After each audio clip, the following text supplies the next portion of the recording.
हाँ तो भैया ध्यान देवे एक बार ग्राम पंचायत राज खलवा से मुखिया पद हेतु कर्मठ ईमानदार शिक्षित सुयोग्य लोकप्रिय मुखिया प्रत्याशी भाई जननारायण चौधरी उर्फ भूलन जी यहाँ के भारी से भारी मतों से विजयी बनाई और अपना क्षेत्र, अपना पंचायत, अपना गांव के विकास कराई।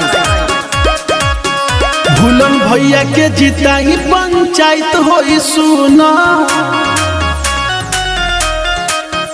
भूलन भैया के जिताई पंचायत होई सुना।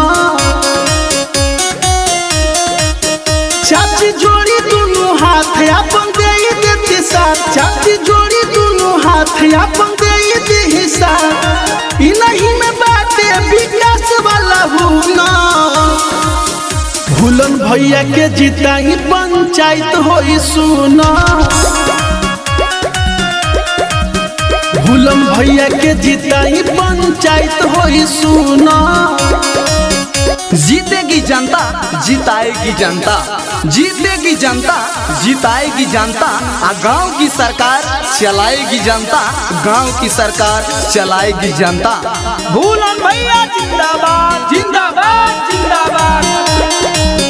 जय नारायण भैया अब की ज्योति जीत जय है जी, दुख गरीबी सब मिट जय है जी। भूलन भैया जिंदाबाद जिंदाबाद जिंदाबाद। जय नारायण भैया अब की ज्योति जीत जय है जी, दुख गरीबी सब मिट जय है जी। इन्हीं में बाटे विकास वाला होना। भूलन भैया के जिताई